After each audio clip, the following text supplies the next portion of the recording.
일본의 코로나19 신규 확진자가 처음으로 4만 명을 넘었습니다. 이틀 연속 역대 최다치를 기록했는데요. 일본 공영방송 NHK 집계에 따르면 19일 하루 동안 일본 전역에서 4만 1,485명의 신규 확진자가 발생했습니다. 일본의 하루 확진자가 4만 명을 넘은 것은 코로나19 발병 이후 처음입니다. 또한 전날 3만 2,195명을 기록하며 처음으로 3만 명을 넘어섰던 것에서 하루 만에 무려 1만 명 가까이 늘어난 규모입니다. 코로나19 새 변이 오미크론 유입, 주일미군 기지 내 확진자 속출, 지역사회 감염 확산, 백신 3차 접종률 부진 등 악재가 겹친 이번 대의에는 앞선 제1에서 5차의 감염 확산 속도를 훨씬 앞지르고 있습니다. 일본 정부의 코로나19 대응을 조언하는 후생노동성 전문가 회의에서는 지금까지 경험한 적 없는 속도로 신규 확진자가 증가하고 있다라며 현재는 젊은 층의 감염이 압도적으로 많지만 향후 고령층으로 확산할 경우 중증 환자가 늘어날 것이라는 우려가 나왔습니다.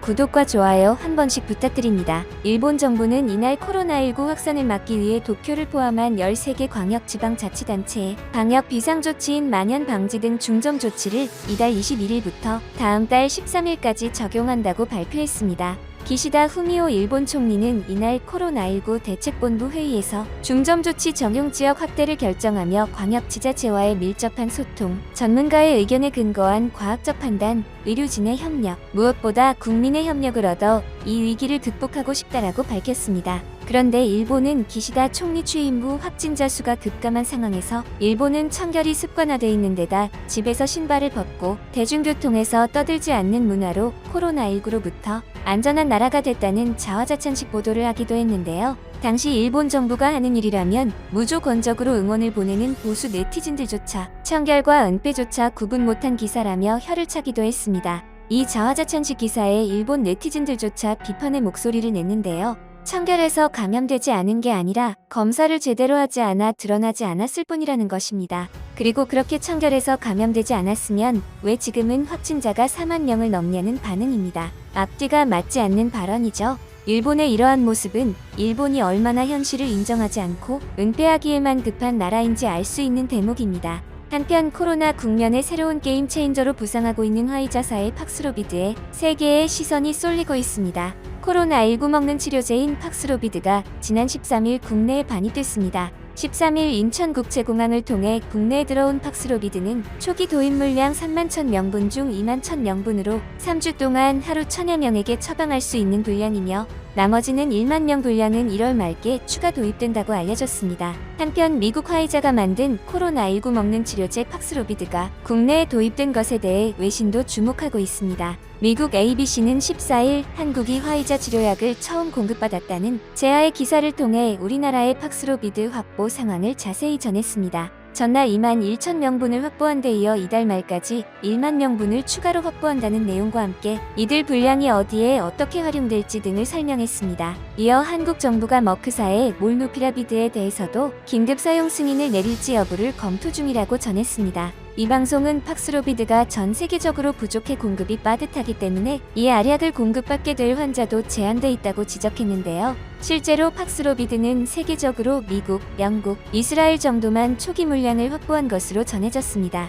일본의 경우는 이달 중에 화이자와 공급 계약을 체결해 이르면 2월 중 사용을 목표로 하고 있습니다. 이렇게 코로나 백신 확보 초기에는 한국의 확보가 늦었다며 조롱하더니 현재는 자신들이 역풍을 맞고 있는데요. 한편 일본에서는 코로나 치료제를 빠르게 확보하지 못해 다른 치료제를 임시방편으로 사용하고 있어 큰 논란이 일고 있습니다. 현재 일본에서 아비간이라는 제품명의 인플루엔자 치료제가 코로나 바이러스 치료약으로 사용되고 있어 세계의 주목을 끌고 있는데요. 아비간은 일본 후지필름 HD 그룹의 제약회사인 후지필름 토야마화학이 개발한 제품으로 인플루엔자 치료제입니다.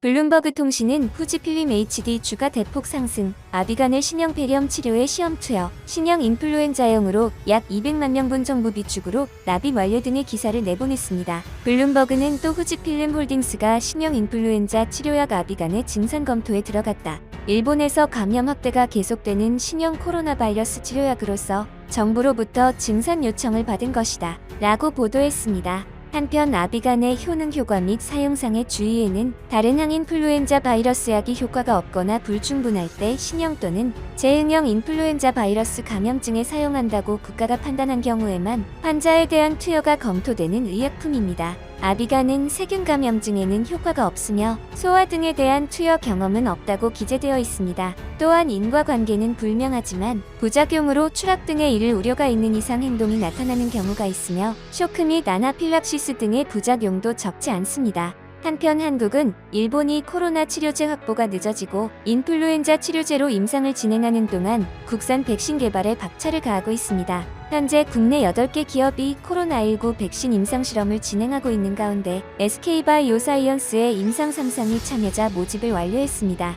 GBP510 임상 3상은 총 3,990명 규모를 목표로 작년 8월 30일 첫 피험자 투여를 개시한 이후 한국 및 태국, 필리핀, 베트남, 우크라이나, 뉴질랜드 등 해외 5개국에서 임상 참여자를 모집해 5개월 만에 약 4천여 명을 모집했습니다. 향후 SK바이오사이언스는 개발 중인 백신에 대한 신속한 검체 분석 및 데이터 확보를 통해 올해 상반기 중 백신 개발을 완료할 예정이라고 밝혔으며 검체 분석은 지난 17일 기준 모두 2,163건이 입고돼 1,764건에 대한 분석이 완료됐습니다. GBP510은 감염병 대응 혁신 연합 지원을 받아 개발이 완료될 경우 코백스 퍼실리티를 통해 전 세계 국가에 공급될 예정입니다. 정부는 SK바이오사이언스가 개발 중인 국산 백신 1,000만 회분에 대한 선구매 절차도 진행하고 있습니다. 그간 정부는 임상 참여자 모집을 지원하고 임상 진행국가 주재제외 공관을 통해 임상허가 등 신속한 임상 진행을 지원하였고 국립보건연구원과 국제백신연구소를 통해 백신 효능 분석을 위한 정부 주도의 신속한 검체 분석을 지원 중에 있습니다. 한편 현재 코로나 사태가 길어지면서 백신을 만드는 회사들이 전 세계에서 엄청난 돈을 계속 벌어들이고 있는데요.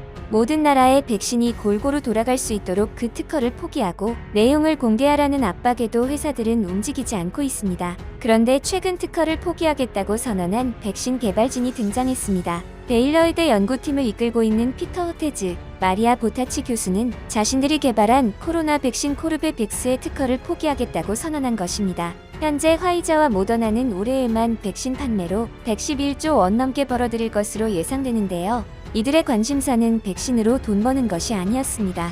그들은 백신으로 돈을 벌고 싶지 않다며 이 끔찍한 팬데믹에서 벗어나기를 원한다고 밝혔습니다. 부자 나라 접종률이 76.8%에 비해 가난한 나라는 8.9%에 불과한 백신 불평등을 해결하지 않고는 팬데믹이 끝나지 않는다고 본 것입니다. 한편 인도에서 3,000명이 참여한 대규모 임상시험을 2차례 실시한 코르베백스는 델타 변이에도 예방 효과가 80% 이상인 것으로 나타났으며 오미크론에 대한 임상시험도 진행 중인데 연구팀은 결과를 낙관했습니다. 또한 코르베백스를 만드는 유전자 제조합 방식은 1980년대부터 B형 간염, 백신 등에 사용된 것으로 부작용이 상대적으로 적어 접종 거부감도 덜할 것으로 예상했습니다. 코르베백스는 아스트라제네카 백신에 비해 부작용 반응이 50% 낮았으며 단백질 제조합 백신에 대해서는 이미 수십 년 동안 안전성에 대한 기록이 있습니다. 이에 mRNA 백신을 접종하고 싶지 않고 코르베백스를 접종하고 싶다는 사람들로부터 매일같이 편지를 받는다며